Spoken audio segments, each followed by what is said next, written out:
मैं कोई त्योहार नहीं करती, कोई मैं व्रत नहीं करती, तीज भी नहीं करती, सिंदूर भी नहीं लगाई हूँ। और मेरे पति प्रोफेसर रमाकांत ठाकुर जी बिल्कुल हेल्दी और स्वस्थ हैं। मैं ब्राह्मणों से, इस व्यवस्था से बहुत दूर हूँ और बहुत सालों से हूँ, मान्यवर जा रहे हैं 2001 से। और आज हमारे सारे बच्चे सफल हैं। 2 बेटियां हैं मेरी जो इंटर कॉलेज में लगी हैं 2 साल पहले। एक का गायघाट में है, वो भी आ जाएगी, और एक मधुबनी में थी, वो भी ट्रांसफर होके यहाँ आ जाएगी। एक बेटा MBBS कर रहा है। सारे बच्चे सफल है। नहीं है कि हम भगवान को नहीं मानते हैं तो भगवान की वजह से हमारे बच्चे नहीं, सारे बच्चे सफल। परिवार सुखी है, दोनों सर्विस में हैं, ठीक हैं, स्वस्थ हैं, आपके सामने खड़े हैं। तो मन से, ये मन का जो भ्रम है ना, जो आप उधर दे रही है ना, उसे निकाल के फेंकिए। एक शराबी पिता से भी ज्यादा खतरनाक एक पाखंडी माँ होती है। एक शराबी पिता से भी ज्यादा खतरनाक एक पाखंडी अंधविश्वासी माँ होती है। कैसे? कभी भी एक शराबी पिता ये नहीं चाहेगा कि मेरे बच्चे शराबी बने, कभी भी नहीं चाहेगा। लेकिन जो अंधविश्वासी माँ होगी, पाखंड में डूबी हुई माँ होगी, धार्मिक कर्मकांडों में उलझी हुई माँ होगी, वो हमेशा चाहेगी कि मेरे बच्चे भी ऐसा ही बने। इसलिए सबसे ज्यादा जवाबदेही और जिम्मेदारी हम महिलाओं के कंधे पर है। हम क्या देखना चाहते हैं, अपने बच्चों को क्या बनाना चाहते हैं? अपने बच्चों को मजबूत बनाना चाहते हैं, साइंटिफिक अप्रोच वाला बनाना चाहते हैं, या उन्हें हम धार्मिक कर्मकांडों में उलझा करके उन्हें मानसिक रूप से पंगु बनाना चाहते हैं? ये आपको तय करना होगा। कितना अजीब लगता है जब हमसे गाय का गोबर रख के कहा जाता है कि तुम इसे मान लो कि ये गणेश है। पूजा होता है तो होता है ना। आप समझ सकते हैं कि पढ़ा लिखा व्यक्ति भी कोई गाय का गोबर ला के रख दे और उसे कहे कि मान लो कि गणेश हैं, तो हमारा विवेक कहाँ है? हम कितने विवेकशील हैं? समझ सकते हैं आप कि हम कितने विवेकशील रह गए कि गोबर को रख के कहा जाता है कि मान लो कि गणेश। वहीं पर पहचान हो गई कि आप में विवेक कितना है, आप क्या सोचते हो और क्या नहीं सोच सकते हो, सोचने की क्षमता आपकी कहाँ तक है। मानसिक टेस्ट, वो पैरामीटर, तो आप उन सब चीजों से निकले। बुद्ध शरण हंस जी लिखे हैं 4 खूंटे जिसमें हम लोग बंधे हुए हैं। उन 4 खूंटों को उखाड़ फेंकना है। पहला है ब्राह्मण पुरोहित। घर बनाते हैं हम, गृह प्रवेश किसके अनुसार होता है? गृह प्रवेश किसके अनुसार होता है? ब्राह्मण के अनुसार। बच्चे पैदा करते हैं हम, नामकरण कौन करता है? शादी विवाह ठीक करते हैं हम, बिना तिथि कुछ नहीं करते। तो वो जानता है, जबकि वो ऐसा है कि वो आपसे हो सकता है कि बिना पढ़ा लिखा ब्राह्मण हो, कुछ नहीं जानता हो, लेकिन वो जैसे नचाएगा आप वैसे नाचेंगे। दूसरा खूंटा है उनके शास्त्र, जो उन्होंने शास्त्र लिखे हैं। वेद है, उपनिषद है, गीता है, महाभारत है, मनुस्मृति है, जिसमें महिलाओं के लिए पता है आप लोगों को क्या लिखा है? महिलाएं एक लता की समान है। लता मतलब समझती हैं, जो ये बेल होती है, बेल, तुरई की बेल होती है, लौकी की बेल होती है, उसके समान है। यानी उसमें कोई दम नहीं होता है, कोई शक्ति नहीं होती है, उसको ऊपर चढ़ने के लिए सहारे की जरूरत होती है। उसी तरह से महिलाओं को माना है कि महिलाएं एक लता के समान है, जिसे बचपन में पिता के अधीन, युवावस्था में पति के अधीन और वृद्धावस्था में पुत्र के अधीन रहना चाहिए। आगे कहता है कि महिलाएं नरक की द्वार हैं। कितनी गालियां दी गई है। तीसरा है उनके त्योहार। मैंने अभी कहा कि त्योहार का मतलब होता है तुम्हारी हार, यानी हम जो भी त्योहार मनाते हैं, अगर उसका सही तरीके से विश्लेषण किया जाए तो हम अपने महापुरुषों के हार का जश्न मनाते हैं। कितने नालायक लोग हैं हम लोग। उनके तीर्थ, जो ये तीर्थ स्थल हैं, अब जब खोज हो रहा है, हमारे लोगों ने भी जब खोज की शुरू किया है, तो 99% ये तीर्थ स्थल बुद्ध से जुड़ा हुआ है। ये जो तीर्थ स्थल है वो बुद्ध का है, जहाँ बौद्ध मठ हुआ करता था, और उसको इन्होंने तीर्थ स्थल में कहीं किसी धाम में, कहीं किसी धाम में कन्वर्ट करके धार्मिक स्थल के रूप में प्रचारित कर। तो जो संसाधन, जो पैसा आप लोग खर्च करती है तीर्थ पर, वो पैसा आप लोग खर्च करें अपने बच्चों के पढ़ाई पर। इन्हें उखाड़ फेंको। ये 4 चीजें हैं, और ये 4 चीज से जिस दिन आप उखाड़ देंगी, जिस दिन आप इससे दूर हो जाएंगी, उस दिन से शायद मुझे लगता है कि आपकी तरक्की शुरू हो जाएगी। एक मेरी जैसी ही पढ़ी लिखी लड़की थी, शादी उसकी एक ऐसे परिवार में हो गई जहाँ लोग बहुत धार्मिक विचारधारा के थे। जब वो लड़की शादी करा के अपने घर में जाती है, ससुराल जाती है, तो उसकी सासू माँ कहती है कि गाँव में एक मंदिर था, दूसरे तीसरे दिन कि बहू चलो मंदिर में हम पूजा करके आते हैं। अब वो लड़की सोचती है कि हम तो मंदिर को मानते, हम तो भगवान को मानते नहीं है। अब लेकिन सासू माँ से उसके सामने दिक्कत ये है कि 2 दिन की गई हुई बहू सासू माँ को कैसे मना कर दे कि हम मंदिर में नहीं जाएंगे, भगवान को नहीं मानते हैं, ये तो गलत हो जाएगा। वो जाती है सासू माँ के साथ, हाथ में बाल्टी ले लेती है, कुआं होता है आप लोग जानती है मंदिर के पास, जहाँ से पानी लेके, या नल होता है, पानी लेके मंदिर में धुलाई किया जाता है या जल चढ़ाया जाता है। वो जब वहाँ पहुँचती है बाल्टी लेके, तो देखती है कि गाय का मूर्ति बाहर बना हुआ है। वो गाय के थन के नीचे बाल्टी रख देती, सासू माँ अभी ये गाय दूध देगी तो घर ले चल के खीर बनाएंगे। उसकी सासू माँ हंसने लगती है कि मेरी बहू तो पागल है, पत्थर की गाय कहीं दूध देगी, मैंने तो ये सोचा था कि ये गाय दूध देगी और हम घर में जाके खीर बनाएंगे। वहाँ से बाल्टी उठा लेती है, फिर वो थोड़ा आगे बढ़ती है तो वहाँ पर शंकर जी का मूर्ति लगा रहता है, तो उनके गले में एक सांप फुफकार रहा होता है, तो वो डरने का नाटक करती है और पीछे हट जाती है, सासू माँ से चिपक जाती है। सासू माँ अभी तो ये नाग मुझे डस लेगा। फिर उसकी सासू माँ हंसती है कि क्या वास्तव में मेरी बहू पागल है क्या? ये कहती है कि पत्थर का नाग मुझे डस लेगा, तो कहती है तुम पागल हो गई हो क्या, ये तो पत्थर का है, ये क्या तुम्हें डस सकता है? सासू माँ उसको अंदर ले जाती है जहाँ एक देवी की मूर्ति रहती। फिर उसकी सासू माँ कहती है कि बेटा देवी के चरणों में ये सब चढ़ा के देवी से आशीर्वाद ले लो, ये माँ बहुत आशीर्वाद इनका फलीभूत होता है, तुम आशीर्वाद ले लो। जब ये बात उसकी सासू माँ कहती है तब वो लड़की कहती है, अपने सासू माँ के चरणों में गिर जाती है, कहती है कि माँ पत्थर की गाय अगर दूध नहीं दे सकती और एक बाघ भी बाहर बना हुआ था उसे भी देख के डरी थी, पत्थर का बाघ मुझे खा नहीं सकता, पत्थर का नाग मुझे डस नहीं सकता, तो ये पत्थर की देवी मुझे आशीर्वाद भी नहीं दे सकती। मेरी देवी आप हो और मैं तो आपकी सेवा करूंगी और मुझे तो आपका आशीर्वाद चाहिए। कि जो समाज ये कहता है कि हम सब हिंदू हैं और हिंदू आज खतरे में हैं, इसलिए हम सबको इकट्ठे होकर रहना चाहिए, जुड़ कर रहना चाहिए, वही समाज क्योंकि वो शीर्ष पर बैठा हुआ है, सारी व्यवस्थाओं की बागडोर उसके हाथ में है, फूले जैसे पिक्चर को जनसाधारण के बीच में दिखाने से गुरेज कर रहा है। मेरा एक सवाल है, क्या महात्मा ज्योतिबा फूले और सावित्री बाई फूले जिनके जीवनी पर ये पिक्चर बना है, क्या वो हिंदू नहीं थे? क्या वो हिंदू व्यवस्था को नहीं मानते थे? और अगर वो हिंदू व्यवस्था को मानते थे, हिंदू थे, तो फिर इस पिक्चर को जनसाधारण के बीच दिखाने से गुरेज क्यों? ये एक बहुत बड़ा सवाल है जो सिर्फ मेरे नहीं, जो लोग आज एक झंडे के नीचे एकत्र होने के लिए हिंदुत्व के नाम पर मरे जा रहे हैं, उनको सोचने वाली बात। सावित्री बाई फूले और ज्योतिबा फूले एक ऐसा नाम है जिन्होंने आपको आज इस स्थिति में बैठने का हक दिया। अगर मैं आज एक प्रोफेसर हूँ तो इसका भी श्रेय ज्योतिबा फूले और माता सावित्री बाई फूले को जाता है, क्योंकि अगर वो ये प्रयास नहीं किए होते तो हम महिलाएं ना कोई डॉक्टर बनता, ना इंजीनियर बनता, ना प्रोफेसर बनता। सिर्फ महिलाएं ही नहीं, कोई भी SC ST OBC का व्यक्ति और सभी वर्ग की महिलाएं, मैं कहती हूँ कि महिलाओं का मतलब सिर्फ SC ST OBC की नहीं बल्कि सामान्य वर्ग की भी महिलाएं, सभी वर्ग की महिलाएं आज जो कुछ भी हैं हम लोग, वो हम माता सावित्री बाई फूले और ज्योतिबा फूले की देन है। रही उनके संघर्ष की बात, तो मैं बता दूं कि माता सावित्री बाई फूले जब मात्र 7 वर्ष की थी तब उनके हाथ एक इंग्लिश की किताब लगी, अंग्रेजी की बुक लगी और उसके पन्ने पलट रही थी। इतने में उन पर नज़र उनके पिता की पड़ती है और वो उनके हाथ से किताब छीनकर खिड़की के बाहर फेंक देते हैं, क्योंकि उस समय महिलाओं के लिए पढ़ना लिखना पाप समझा जाता था। SC ST OBC के पुरुषों के लिए और सारी महिलाओं के लिए पढ़ने लिखने का कोई अधिकार नहीं था। और उनकी 9 वर्ष की अल्पायु में आप समझ सकते हैं कि 9 वर्ष की कितनी कम उम्र होती है, क्योंकि उस समय बाल विवाह प्रचलित था। 9 वर्ष की उम्र में उनकी शादी हो जाती है। संजोग कहिए, उनका सौभाग्य कहिए कि उनकी शादी ज्योतिबा फूले से होती, और जब शादी होती है तो ये इस इच्छा को वो ज्योतिबा फूले के सामने रखती। और जब ज्योतिबा फूले खेतों में काम कर रहे होते हैं तो जब खाना लेके माता सावित्री बाई फूले जाती हैं खेतों में तो अपने साथ वो किताब भी रख कर ले जाती। किताब रख कर ले जाती हैं तो ज्योतिबा फूले वहाँ उनको कुछ टास्क दिए होते हैं, वो कहते हैं उन्हें पढ़ाने लगते हैं। जब घर से बाहर वो खेतों में उनको पढ़ाते हैं,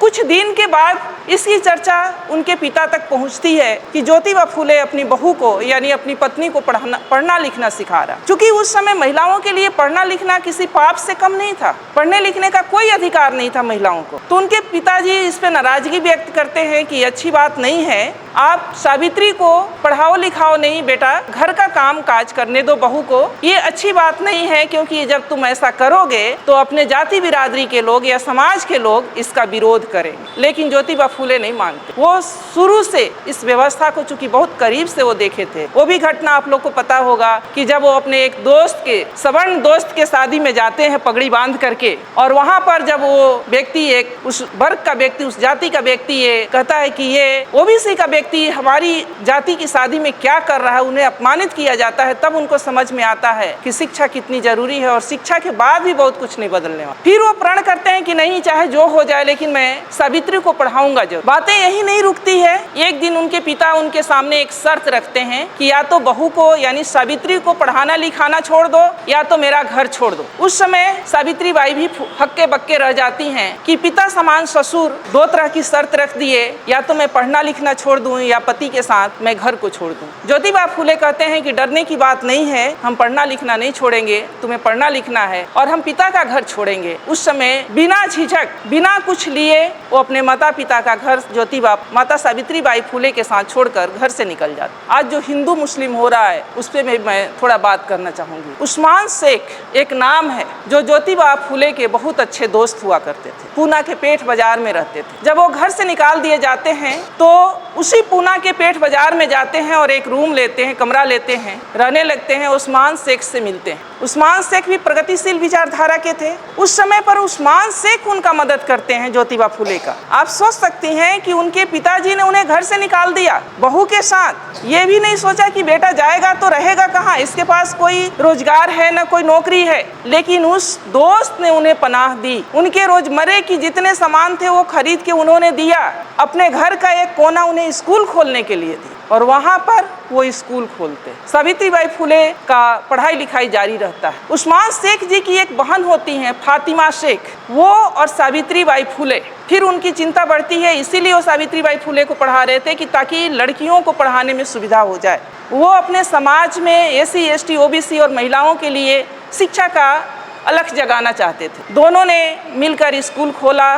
जब सावित्री बाई फूले स्कूल जाया करती थी पढ़ाने के लिए, ऐसा नहीं था कि वो स्कूल किसी जाति विशेष के लिए था या किसी वर्ग विशेष के लिए था। वहाँ महिलाओं के लिए था, बच्चियों के लिए था और किसी भी कास्ट की किसी भी जाति की बच्चियां जा सकती थी पढ़ने के लिए। उन पे गोबर और कीचड़ फेंके गए, उन्हें गालियां दी गई, उन्हें पत्थरों से मारा गया, उनका अपमान किया गया, लेकिन वो झुकी नहीं, न वो रुकी, अनवरत उस काम में लगी रही। फिर जब इस बात से उन्हें परेशानी हुई तो माता सावित्री बाई फूले और ज्योतिबा फूले ने कि कीचड़ भरे कपड़ों में कैसे बच्चों को पढ़ाया जाए, तब उन्होंने एक बीच का रास्ता निकाला कि ये काम तो हमें नहीं छोड़ना है जो हमने स्कूल खोला है बच्चियों को पढ़ाने का है। तो एक कपड़ा, एक साड़ी वो अपने साथ थैले में करके ले जाती थी और एक साड़ी पहन कर जाती थी। जिस साड़ी पर गोबर और कीचड़ फेंके जाते थे उस साड़ी को खोल करके रख देती थी और दूसरा साड़ी पहनकर बच्चियों को पढ़ाती थी, और फिर जब आना होता था तो वो साड़ी खोल के रखती थी और गोबर और कीचड़ वाली साड़ी पहनकर घर।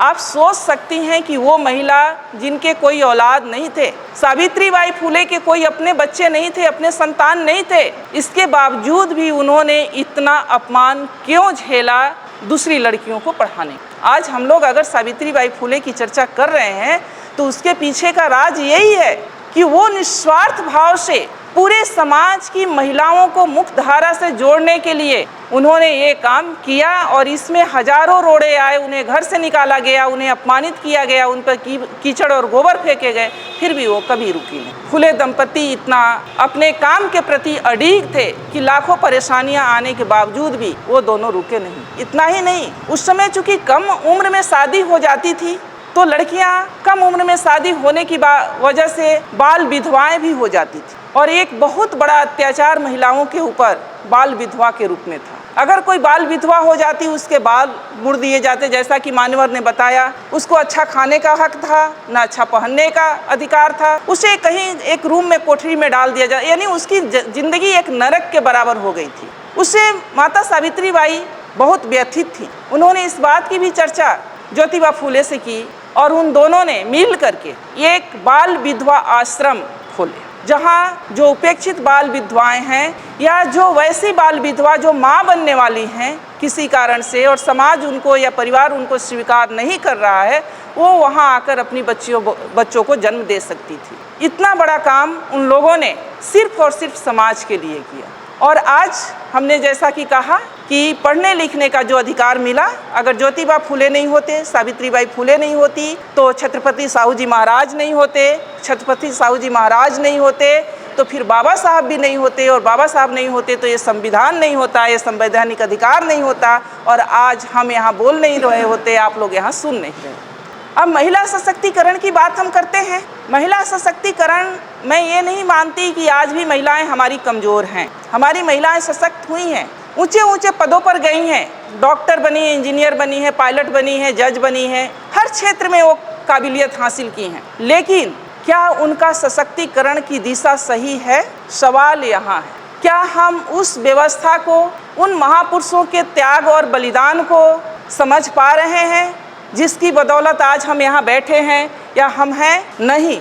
हमें निराशा और हताशा होती है कि जिस व्यवस्था ने हम महिलाओं को ह्यूमन बीइंग नहीं समझा, मानव नहीं समझा, जिसने हमें नरक का द्वार कहा, जिसने हमें पतित कहा, जिसने हमें ये कहा कि महिलाओं के घुटने में दिमाग होते हैं, जिसने हमें न जाने कितनी गालियों से अपमानित किया, आज भी हम पढ़ी लिखी महिलाएं भी उसी व्यवस्था को पुष्ट करने में लगे हुए हैं। अपना साधन संसाधन सब वहाँ खर्च करने में लगे हैं। और जिन महापुरुषों ने हमें ये हक दिया मान सम्मान के साथ जीने के लिए, न तो उन्हें हम जानते हैं, न जानने की कोशिश करते हैं, न हम उन्हें पढ़ते हैं, और अगर जानते भी हैं तो उसे मानते नहीं। दिक्कत सबसे बड़ी यहाँ, आज जिस व्यवस्था के तहत हम लोग जी रहे हैं, मान्यवर ने कहा कि दो सिद्धांतों, दो विचारधाराओं की लड़ाई है जो 300 वर्षों से चली आ रही है। बहुत सारे, कबीर जी बिल्कुल पढ़े लिखे नहीं थे, लेकिन उनके इतनी सटीक विश्लेषण है।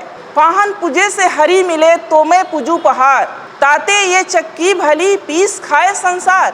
बिना पढ़ा लिखा व्यक्ति इतनी बड़ी बात कह गया, और हम लोग MA PhD डिलीट किए हुए व्यक्ति उसी पत्थर के चक्कर में अपने सारे पढ़ाई लिखाई को मिट्टी में मिला रहे। आज जो व्यवस्था चल रही है, और ये महिलाओं के बाद जो मान्यवर ने कहा, चाहे जो सब्जेक्ट में रखा गया कि महिलाओं को जागृत करना बहुत ज़रूरी है। अगर हम महिलाओं के महत्व की बात करें तो महामानव बुद्ध ने भी ये कहा है कि जो 8 रत्न होते हैं उनमें से महिलाएं सबसे महत्वपूर्ण है, सबसे श्रेष्ठ रत्न है।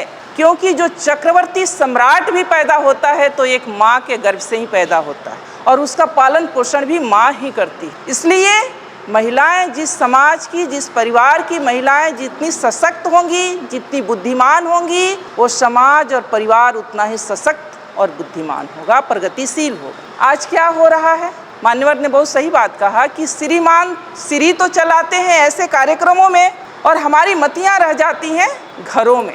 मैं नहीं कहती कि ये सारे दोष महिलाओं का है, ये सारा दोष महिलाओं का सिर्फ नहीं है, महिलाओं से भी ज़्यादा दोष पुरुषों का है, हमारे समाज के पुरुषों का है, जिनको ये भय है कि अगर हम अपनी महिलाओं को भी, हमारी महिलाएं भी अगर जागृत हो गई तो शायद हमारा पुरुषत्व पर ठेस पहुंचेगा।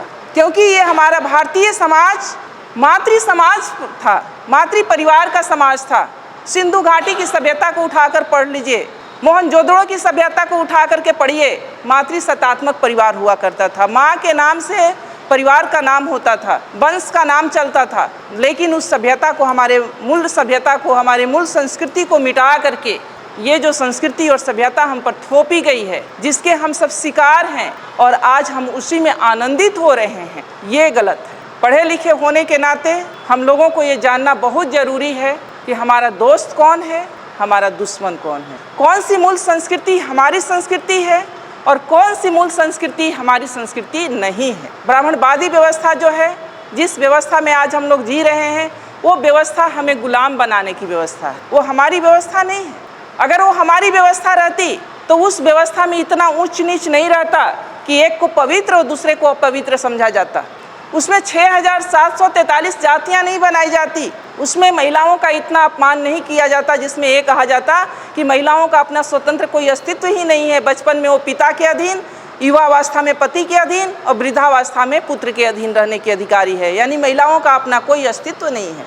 और हम महिलाएं उसी व्यवस्था में अपना सारा संसाधन, अपनी सारी एनर्जी खत्म किए जा रहे हैं। तो हमें समझना होगा, जिस व्यवस्था के तहत हम लोग जी रहे हैं वो व्यवस्था हमारे लिए नहीं है। हमारी व्यवस्था क्या है? जो हमारे महापुरुषों ने दिया है, जो ज्योतिबा फुले ने दिया है, जो सावित्रीबाई फुले ने दिया है, जो रामास्वामी पेरियार ने दिया है, जो बाबा साहब ने संवैधानिक आपको अधिकार दिया है, वो हमारी व्यवस्था है। जिसमें समानता असमानता जैसी कोई बात नहीं है, जिसमें समानता की बात कही जाती है, असमानता जैसी कोई बात नहीं है, बंधुत्व का बात है, भाईचारा की बात है, संवैधानिक अधिकार जो है, संवैधानिक जो विचारधारा है उसके अकॉर्डिंग हमको व्यवहार करना होगा। हमें हर उस व्यवस्था को नकारना होगा जो असमानता पर आधारित है, जो बंधुत्व और न्याय की बात नहीं करता है। महिलाओं की बात है तो महिलाओं की जैसा कि बात आई, अभी बहुत सारी बातें आई।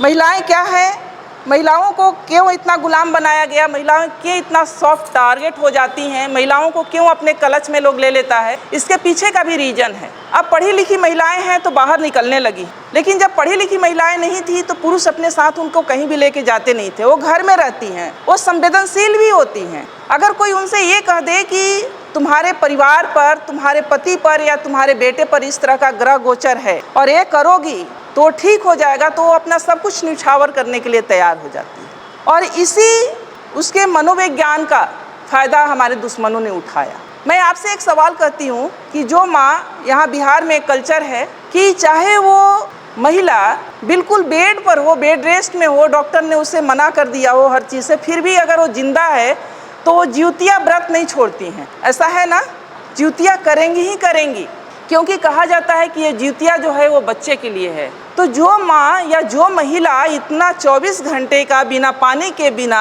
अपने बच्चे के सलामती के लिए व्रत कर सकती है, क्या उस महिला को झकझोर दिया जाए और बता दिया जाए कि असली तुम्हारी संस्कृति क्या है, तो क्या वो अपने बच्चे के उन्नति के लिए वो स्वीकार नहीं करेगी? जरूर करेगी। तो दोष हमारी महिलाओं में सिर्फ नहीं है, दोष हमारे पुरुषों में भी है कि जो हमारे पुरुष खुद ब्राह्मणी व्यवस्था के गुलाम हैं, वो अपनी महिलाओं को अपना गुलाम बना के रखना चाहते हैं। तो हमारी महिलाएं दोहरी शिकार हो रही हैं। तो पहले पुरुषों को भी तैयार होना होगा, पहले हमारे समाज के पुरुषों को मानसिक रूप से तैयार होना पड़ेगा और अपने महापुरुषों की विचारधारा को अपने घरों तक ले जाना पड़ेगा। और अगर वो वहाँ पर, कई बार होता है कि महिलाएं हमारी बहुत जल्दी नहीं समझ पाती, क्योंकि उन्होंने जो बचपन से देखा है, अपने माँ के आंचल में जो देखा है कि माँ हमारी व्रत करती थी, त्यौहार करती थी, पूजा पाठ करती थी, और अचानक आप उनसे कहें कि आपको कोई व्यवहार पर्व नहीं करना है, तीज त्यौहार नहीं करना है, तो वो नहीं मानेंगी। तो आपको उनको ऐसे प्रबोधनों में, जहाँ इस तरह के वैचारिक प्रबोधन होते हैं, वहाँ लेकर जाना चाहिए। वहाँ भी नहीं लेकर जा सकते हैं तो आप पतली पतली किताबें आती हैं, उस तरह की किताबों को उनको देना चाहिए ताकि वो पढ़ें। सोशल मीडिया पर बहुत सारी चीज़ें आने लगी है, आप उनसे उनको अवेयर कराएं, क्योंकि ये बरसों की गुलामी 2 दिन में नहीं ख़त्म होने वाली है। टाइम लगेगा, लेकिन वो ख़त्म होगा अगर महिला जिस समाज की और जिस परिवार की समझ गई एक बार। क्योंकि बाबा साहब ये कहते थे कि अगर महिलाओं की उसकी गुलामी का एहसास दिला दिया जाए तो उसकी बेड़ी को तोड़कर निकलने में उसे देर नहीं लगेगी। तो हमारे यहाँ जितने भी बहनें बैठी हैं, माताएं बैठी हैं, उनसे भी मेरा अनुरोध है, और जितने भी हमारे पुरुष भाई बैठे हैं उनसे भी अनुरोध है कि ये हम सभी को सहयोग से इस तरह के कार्यक्रमों को सफल बनाने के लिए, सहयोग से सभी को ये परिवर्तन के लिए, घरों में कई बार क्या होता है कि जब महिलाएं थोड़ी प्रगतिशील होती है और पुरुष प्रगतिशील नहीं होते हैं तो वहीं लड़ाई शुरू हो जाती है। पुरुष ये कहना शुरू कर देते हैं कि ये थोड़ी पढ़ लिख के क्या गई, ये बातों को नहीं मानती या मेरी बातों को नहीं मानती। और कई बार अब ये भी देखा जाता है, उसका दूसरा भी पक्ष है कि महिलाएं जब पढ़ लिख जा रही हैं, लड़कियां जब पढ़ लिख जा रही हैं, तो वो भी पुरुषों को तरजीह नहीं दे रही हैं। तो मैं यहाँ पर ये भी कहना चाहूँगी कि पुरुष और महिला दोनों एक साइकिल का जो 2 चक्के होते हैं, 2 पहिए देखा आप लोगों ने साइकिल, अगर एक पहिए को पंचर कर दिया जाए और दूसरे का टायर ट्यूब सही रहे तो क्या जहाँ पर जाना है वहाँ तक हम उस साइकिल से पहुँच सकते हैं? नहीं पहुँच सकते ना। तो इसीलिए पति पत्नी का सामंजस्य होना, वैचारिक सामंजस्य होना बहुत ज़रूरी है, एक दूसरे को सपोर्ट करना बहुत ज़रूरी है। और अगर पति अगर प्रगतिशील हैं, इस तरह के प्रबोधनों से अगर वो सशक्त हो गए हैं और पत्नी नहीं किसी तरह से मान रही हैं, तो आप उन्हें ब्लेम मत करें कि वो नहीं मानती हैं। आप एक तो उनको ऐसे कार्यक्रमों में ले जाएं, दूसरे में पतली पतली किताबें दें, उनसे धीरे धीरे बातें करें, उन्हें बताएं, तभी वो सशक्त हो सकती हैं या सुन सकती हैं, आपको बातों को समझ सकती हैं। अभी जो समाज में ये चल रहा है, देश में ये चल रहा है कि हिंदू असुरक्षित हैं और हिंदुओं एक हो जाओ, मुस्लिम सिर्फ बहाना है, टारगेट पर SC ST OBC हैं, मूल निवासी हैं। जो आपको ये दिखाया जा रहा है हिंदू मुस्लिम का सीन, वो वास्तव में हिंदू मुस्लिम का सीन नहीं है। हिंदू मुस्लिम के आड़ में SC ST OBC को कैसे घुटने पर लाया जाए, जो थोड़ा सा ऊपर उठ गया है, कैसे उसे बर्बाद किया जाए, ये पूरे षड्यंत्र देश में चल रहा है। अब है कि स्त्रियों का शोषण सबसे ज़्यादा कहाँ हो रहा है, तो स्त्रियों का शोषण सबसे ज़्यादा धर्मों ने किया है। जो धर्म, जिसको हम लोग धर्म कहते हैं, वास्तव में वो धर्म नहीं धंधा है। जो धर्म कहते हैं कि हम धार्मिक काम कर रहे हैं, वो धर्म नहीं धंधा है। और पढ़े लिखे भी यहाँ अंधा है, क्योंकि धर्म का अर्थ होता है धारण करना। मैं समाजशास्त्र की छात्रा रही हूँ, उसमें पढ़ाया जाता है कि धर्म का अर्थ होता है धारण करना। धर्म का अर्थ कहीं भी पूजा पाठ से नहीं है। धर्म का मतलब होता है हमारे नैतिक चरित्र से, कि हम कितने नैतिक हैं। हम अपने कर्मों के प्रति, कर्म का मतलब हमारी जो ड्यूटी है, जो हमारी रिस्पॉन्सिबिलिटी है। अगर हम एक माँ हैं तो हमारा ये धर्म है कि अपने बच्चों का पालन पोषण, परवरिश अच्छे तरीके से करें। हमारा ये धर्म नहीं है कि हम मंदिर में जाके घंटी बजाएं और बच्चा हमारा भूख से बिलख रहा हो। धर्म का मतलब होता है हमारे नैतिके से। तो जो महिलाओं का जो शोषण सबसे ज़्यादा हुआ है वो धर्मों ने किया है। फिर भी महिलाएं सबसे ज़्यादा धार्मिक कर्मकांडों में उलझी रही हैं। उन्हें यह पता नहीं है कि जिन धार्मिक कर्मकांडों को मान रही हैं वो उन्हें गुलाम बनाने के लिए है। जिन धार्मिक कर्मकांड को हम लोग कर रहे हैं वो कुछ और नहीं है। जैसा उमा शंकर जी ने कहा कि महिलाओं के लिए व्रत त्यौहार इसलिए रखा गया कि जब वो माँ बनने वाली रहे और उपवास करे तो जो बच्चों को पौष्टिक आहार मिलना चाहिए वो न मिले और बच्चा जो है वो किसी तरह से माने हष्ट पुष्ट न हो। तो महिलाओं का इसीलिए किया गया कि महिलाएं किसी भी समाज की रीढ़ होती हैं, किसी परिवार की रीढ़ होती हैं। जिस परिवार की महिला पढ़ी लिखी होगी, मजबूत होगी, फिजिकली या मेंटली मजबूत होगी जिस परिवार के, उस परिवार के बच्चे भी मेंटली और फिजिकली मजबूत होंगे। जो महिलाएं देखती होंगी आप कि जो माँ बीमार सी है उसके बच्चे भी बहुत हष्ट पुष्ट नहीं होते। तो ये साइंटिफिक भी है। और हमारी महिलाएं ऐसी नहीं थी, जो आज की महिलाएं हमारी हैं ऐसी नहीं थी। हमारी महिलाएं जो थीं उनके नाम से परिवार का नाम चलता था और उन्हें बड़े साजिश के तहत उन्हें गुलाम बनाया गया। पहले तो उन्हें ये सब जेवर पहना करके गुलाम बनाया गया और जब इससे भी लगा कि वो नहीं गुलाम रहेंगी तो फिर उन्हें मानसिक कर्मकांडों में उलझा करके गुलाम बनाया गया। तो मैं तो इतना रिक्वेस्ट करूंगी कि ये जो कर्मकांड हैं, ये जो धर्म हैं, व्रत हैं, त्यौहार हैं, ये आपके गुलामी के प्रतीक हैं। जो त्यौहार हैं वो आपके, त्यौहार के मतलब होता है तुम्हारी हार। यानी ये सब हम लोग जो त्यौहार मनाते हैं वास्तव में हिंदू पर्व त्यौहार, वो हम अपने ही पूर्वजों की हार का जश्न मनाते हैं। हम लोग अपने ही पूर्वजों के हार का जश्न मनाते हैं। और कहा गया है कि एक शराबी पिता से भी ज़्यादा खतरनाक एक पाखंडी माँ होती है। एक शराबी पिता से भी ज़्यादा खतरनाक एक पाखंडी अंधविश्वासी माँ होती है। कैसे? कभी भी एक शराबी पिता ये नहीं चाहेगा कि मेरे बच्चे शराबी बने, कभी भी नहीं चाहेगा।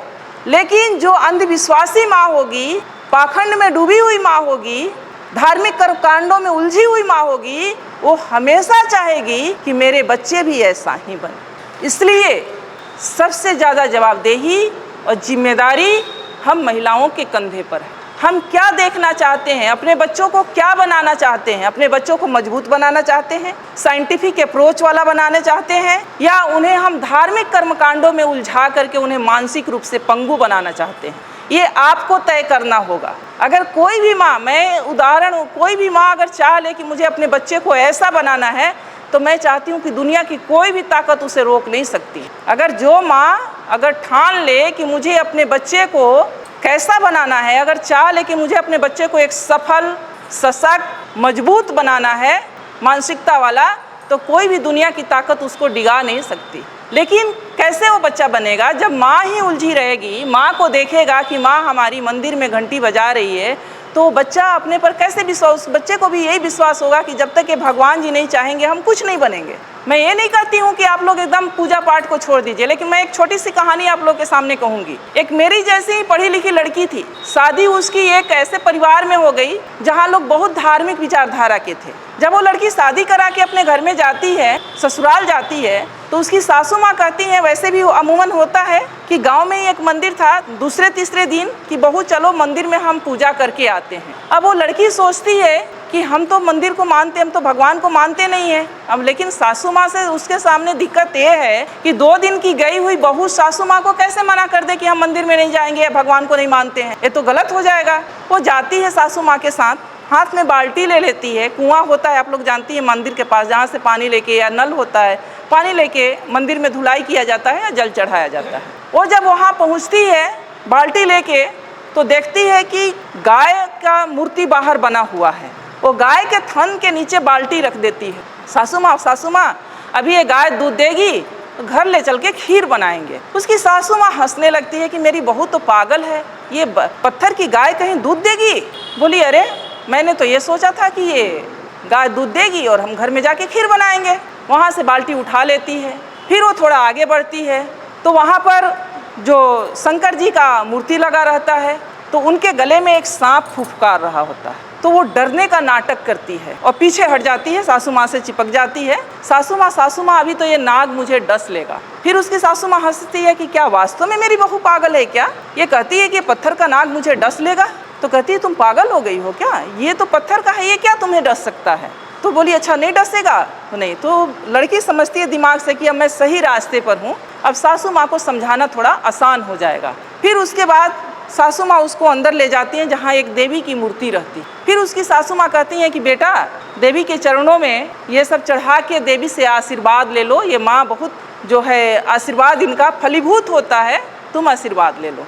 जब ये बात उसकी सासू माँ कहती हैं तब वो लड़की कहती है, अपने सासू माँ के चरणों में गिर जाती है, कहती है कि माँ अगर गाय का पत्थर की गाय अगर दूध नहीं दे सकती और एक बाघ भी बाहर बना हुआ था उसे भी देख के डरी थी, पत्थर का बाघ मुझे काट नहीं खा नहीं सकता, पत्थर का नाग मुझे डस नहीं सकता, तो ये पत्थर की देवी मुझे आशीर्वाद भी नहीं दे सकती। मेरी देवी आप हो, मेरी देवी आप हो और मैं तो आपकी सेवा करूंगी और मुझे तो आपका आशीर्वाद चाहिए। आज समाज में क्या हो रहा है, मैं महिलाओं को थोड़ा आईना दिखाना चाहूँगी। आज समाज में क्या हो रहा है, हम बहुत धार्मिक बन रहे हैं, हम खूब पर्व त्यौहार कर रहे हैं, तीज त्यौहार कर रहे हैं, मंदिरों में जा रहे हैं, तीर्थ स्थानों पर जा रहे हैं और घर में हमारे बुजुर्ग को हम पूछ भी नहीं रहे हैं कि आप खाना खाएंगे या नहीं। वो हमें बोझ लग रहे हैं। हमारे वृद्ध हैं, हमारे बुजुर्ग वृद्धाश्रम में जा रहे हैं। तो ये कैसा धर्म है? धर्म ही करना है तो मानवता का धर्म करें, आप अपने बुजुर्गों का सम्मान दें। धर्म ही करना है तो अपने पति का साथ दें। धर्म ही करना है तो अपने बच्चों को सद्मार्ग दिखाएं, उनको अपना समय दें, उनको सही रास्ते पर ले जाएं, उनको जीवन में सफल बनाएं, उनमें वैज्ञानिक सोच भरें, साइंटिफिक सोच भरें उनमें। धर्म ये है, धर्म ये नहीं कहता कि आप जा करके, अगर यही धर्म होता तो हमारे महापुरुष भी यही धर्म किए होते। बाबा साहब लास्ट में जा करके उन्होंने कहा कि ये धर्म रहने के लायक नहीं है और उन्होंने लास्ट में जाके बौद्ध धर्म को स्वीकार किया। वो कहते हैं कि जो धर्म एक कुत्ता बिल्ली को गोद में पालता हो, घर में जाने का अधिकार देता हो और एक व्यक्ति को अछूत मान के उसे छूने पर भी छूना भी नहीं चाहता हो, वो धर्म नहीं हो सकता। तो हम लोग को साइंटिफिक विचार अपने में लाना होगा, तभी हम अपने महापुरुषों की बात कर सकेंगे, उनकी विचारधारा को अपना सकेंगे और उनके विचारों पर चल सकेंगे। एक बार मेरी बहस हो गई थी सोशल मीडिया पर कि मुझसे पूछा गया, कुछ बातें थी, मैंने उस पर कटाक्ष की कि कितना अजीब लगता है जब हमसे गाय का गोबर रख के कहा जाता है कि तुम इसे मान लो कि गणेश है। होता है ना, पूजा होता है तो होता है ना। आप समझ सकते हैं कि पढ़ा लिखा व्यक्ति भी कोई गाय का गोबर ला के रख दे और उसे कहे कि मान लो कि गणेश हैं, तो हमारा विवेक कहाँ है? हम कितने विवेकशील हैं? समझ सकते हैं आप कि हम कितने विवेकशील रह गए कि गाय को भी रख करके, गोबर को रख के कहा जाता है कि मान लो कि गणेश है। यानी आप वहीं पर पहचान हो गई कि आप में विवेक कितना है, आप क्या सोचते हो और क्या नहीं सोच सकते हो, सोचने की क्षमता आपकी कहाँ तक है। मानसिक टेस्ट, वो पैरामीटर, तो आप उन सब चीज़ों से निकलें। मेरा बस एक ही रिक्वेस्ट है कि उन 3-4 चीज़ करें। 4 खूंटे की बात कही गई है। IAS एक शायद मेरे पास है वो किताब, 4 खूंटे, बुद्ध शरण हंस IAS हैं। ये पतली सी किताब है, IAS हैं, ये कोई साधारण व्यक्ति नहीं है, समझ सकते हैं आप लोग। बुद्ध शरण हंस जी लिखे हैं 4 खूंटे, जिसमें हम लोग बंधे हुए हैं। उन 4 खूंटों को उखाड़ फेंकना है। अगर वास्तव में अपने महापुरुषों के प्रति थोड़ी सी भी हम लोगों की अंदर श्रद्धा है तो करना पड़ेगा, तभी हम, क्योंकि जब तक हमारे इस मन मस्तिष्क में कुछ लिखा हुआ है, जब ब्लैक बोर्ड देख रहे हैं, जब तक ब्लैक बोर्ड पर लिखा हुआ है, दूसरी चीज़ तब तक नहीं लिखी जा सकती जब तक कि उसको साफ न किया जाए। बिना साफ किए दूसरी चीज़ नहीं लिखी जा सकती। तो ये जो 4 खूंटे हैं उससे आपको उखाड़ना होगा। पहला है ब्राह्मण पुरोहित। घर बनाते हैं हम, गृह प्रवेश किसके अनुसार होता है? गृह प्रवेश किसके अनुसार होता है? ब्राह्मण के अनुसार। बच्चे पैदा करते हैं हम, नामकरण कौन करता है? शादी विवाह ठीक करते हैं हम, बिना तिथि कुछ नहीं करते। तो वो जानता है, जबकि वो ऐसा है कि वो आपसे हो सकता है कि बिना पढ़ा लिखा ब्राह्मण हो, कुछ नहीं जानता हो, लेकिन वो जैसे नचाएगा आप वैसे नाचेंगे। तो सबसे पहले तो इसको छोड़िए, पहला खूंटा। दूसरा खूंटा है उनके शास्त्र, जो उन्होंने शास्त्र लिखे हैं, वेद है, उपनिषद है, गीता है, महाभारत है, मनुस्मृति है। मैं तो कहती हूँ कि उनके वेदों को भी आपको पढ़ना चाहिए। शायद आप उनके वेदों को पढ़ लें, मनुस्मृति को पढ़ लें, तो शायद कल्याण हो जाए। जिसमें महिलाओं के लिए पता है आप लोग को क्या लिखा है? महिलाएं एक लता की समान है। लता मतलब समझती हैं, जो ये बेल होती है, बेल, तुरई की बेल होती है, लौकी की बेल होती है, उसके समान है। यानी उसमें कोई दम नहीं होता है, कोई शक्ति नहीं होती है, उसको ऊपर चढ़ने के लिए सहारे की ज़रूरत होती है। उसी तरह से महिलाओं को माना है कि महिलाएं एक लता के समान है, जिसे बचपन में पिता के अधीन, युवावस्था में पति के अधीन और वृद्धावस्था में पुत्र के अधीन रहना चाहिए। आगे कहता है कि महिलाएं नरक की द्वार हैं। कितनी गालियां दी गई है। तीसरा है उनके त्यौहार। मैंने अभी कहा कि त्यौहार का मतलब होता है तुम्हारी हार। यानी हम जो भी त्यौहार मनाते हैं, अगर उसका सही तरीके से विश्लेषण किया जाए तो हम अपने महापुरुषों के हार का जश्न मनाते हैं।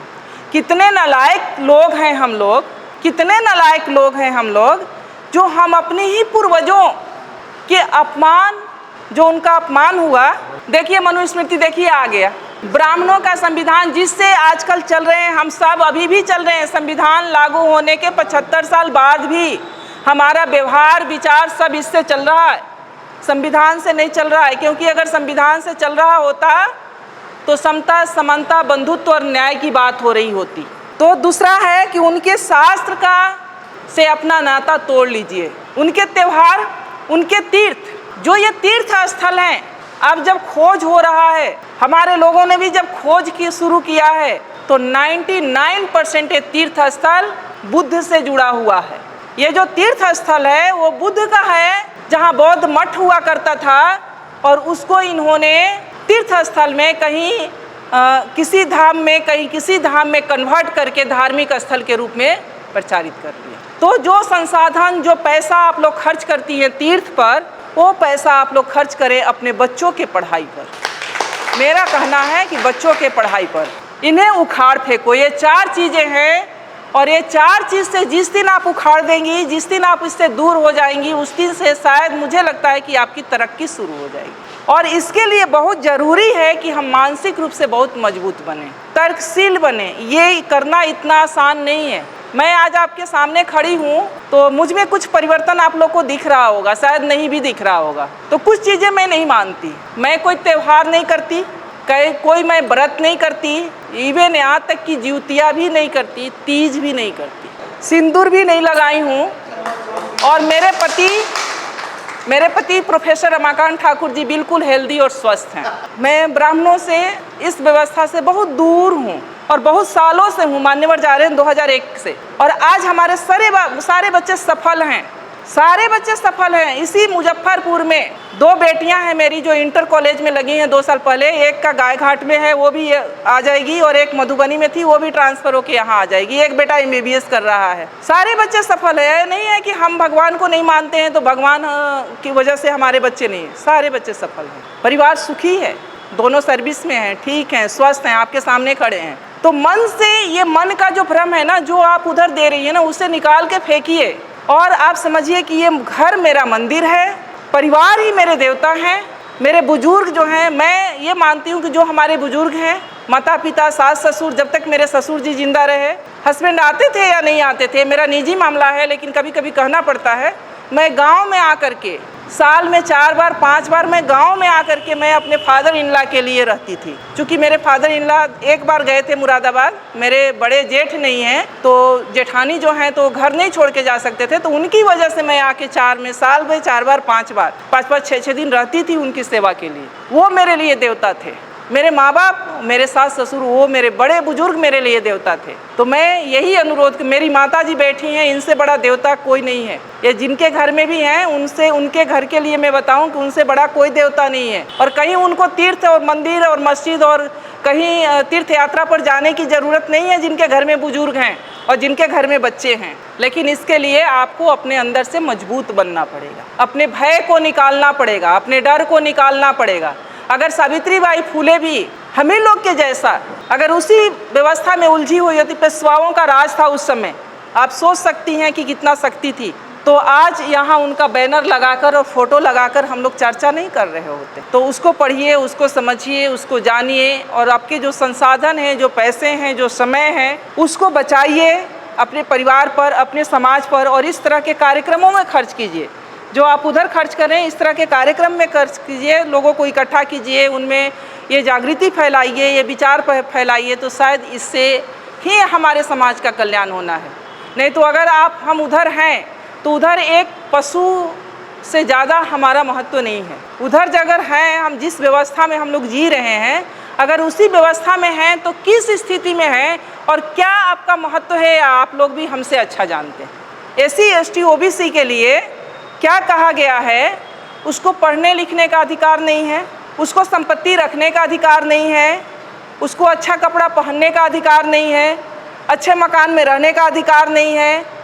अगर उसके पास कुछ संपत्ति है तो उस पर पहला अधिकार ब्राह्मणों का बनता है, जो जब चाहे वो ले सकता है।